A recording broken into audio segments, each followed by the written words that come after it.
आज उपराष्ट्रपति चुनाव को लेकर भी गहमागहमी रहने वाली है। जी हां, भारतीय जनता पार्टी ने तो जगदीप धनखड़ पर दांव लगा दिया है, लेकिन विपक्ष की तरफ से अब तक पत्ता साफ नहीं किया गया है, नाम फाइनल नहीं हो पाया है। शरद पवार के घर आज विपक्षी दलों की बैठक है। इस सिलसिले में तो इस पर भी वार्ता होगी, क्योंकि उपराष्ट्रपति पद के उम्मीदवार पर चर्चा जरूरी है, क्योंकि एनडीए की तरफ से जगदीप धनखड़ का नाम सामने आ चुका है कल ही। तो धनखड़ पर एनडीए का दाव है, लेकिन अब देखने वाली बात होगी कि विपक्ष किसको लेकर सामने आता है, कौन सा वो चेहरा होगा जो धनखड़ के जवाब में उतारा जाएगा। क्योंकि राष्ट्रपति अगर पद के प्रत्याशी की बात करें तो वो पहले ही क्लियर हो चुका था और अब कल ही मतदान भी होना है 18 तारीख को मानसून सत्र की शुरुआत के साथ ही।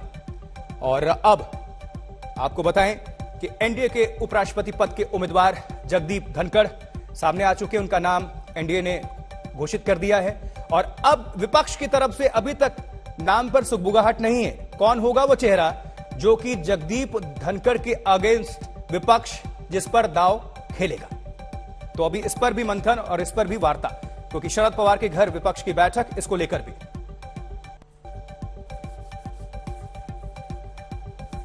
और आपके स्क्रीन पर जो आप देख पा रहे हैं बीजेपी का जो ऑल इंडिया विजन है, नजर डालिए इस पर। 2017 में एम वेंकैया नायडू उपराष्ट्रपति बनाए गए थे, एनडीए के प्रत्याशी थे, जीत कर आए थे। और उसके बाद से अब देखिए ऑल इंडिया विजन किस तरह से द्रौपदी मुर्मू 2022 में राष्ट्रपति पद की उम्मीदवार, एनडीए ने इन पर भरोसा प्रकट किया है। और उपराष्ट्रपति का जहां तक सवाल है तो जगदीप धनखड़ पर दांव खेला गया है उपराष्ट्रपति पद के लिए। और 2017 में रामनाथ कोविंद राष्ट्रपति बने थे, उत्तर भारत से इनका संबंध था, उत्तर प्रदेश कानपुर से आते हैं। और एम वेंकैया नायडू दक्षिण भारत से, आंध्र प्रदेश से इनका ताल्लुक। और जहां तक जगदीप धनखड़ की हम बात कर लें तो एनडीए के उपराष्ट्रपति उम्मीदवार ये बनाए गए हैं और इनका संबंध फिलहाल बंगाल के राज्यपाल हैं जगदीप धनखड़, आपको पता होगा। और किस तरह से जगजाहिर भी कि ममता बनर्जी और धनखड़ में आपसी खींचतान भी देखने को वक्त वक्त पर मिलती रही है। पहले तो बहुत बहुत आप लोगों को मुबारक। ये बताइए कि आप लोग को अनुमान था कि इतनी बड़े पद पे चले जाएंगे भाई? नहीं, इसका जगदीप का तो हमको ये था, ये शुरू से ही जो है ना, वेरी जीनियस, भी एमपी रह चुका, बहुत यंग, यंगेस्ट मेंबर पार्लियामेंट उस टाइम जब गया था, बार वगैरह का चेयरमैन, काउंसिल का, सबका जो है ना। और देवीलाल जी के टाइम में ये रिकॉर्ड वोटों से जीता था, परसेंटेज के हिसाब से राजस्थान का इसने रिकॉर्ड तोड़ा था। इसने जब लो किया तो यूनिवर्सिटी के 40 साल के रिकॉर्ड तोड़ दिए थे। यंगेस्ट एज में he became the senior advocate of the supreme court.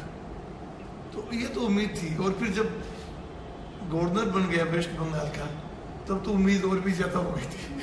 तो उनकी पोती से बात करते हैं, दादाजी बन गए हैं अब तो उपराष्ट्रपति, क्या कहना चाहेंगे? हम बहुत बहुत खुश हैं, हमारा पूरा परिवार भी बहुत खुश है। इतने बड़े स्थान पे दादा चले गए हैं, हमारा पूरा परिवार बहुत खुश है। और अब तो हाँ,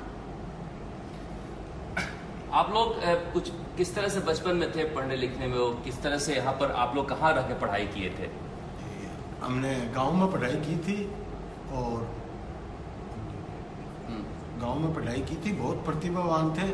प्राइमरी तक गांव में पढ़े, उसके बाद सैनिक स्कूल में चले गए, फिर महाराजा कॉलेज से इन्होंने बीएससी की। लाइट करवाएंगे। आपको लगता है कि ये जो किसान का बेटा जो उपराष्ट्रपति बनने जा रहा है जाट परिवार से, इससे फायदा होगा बीजेपी को? बिल्कुल 100% होगा सर। पॉलिटिक्स तो कास्ट बेसिस पे चलती है कि किसान का बेटा है, और राजस्थान तो किसान बेस्ट है, यहाँ तो मैक्सिमम किसान।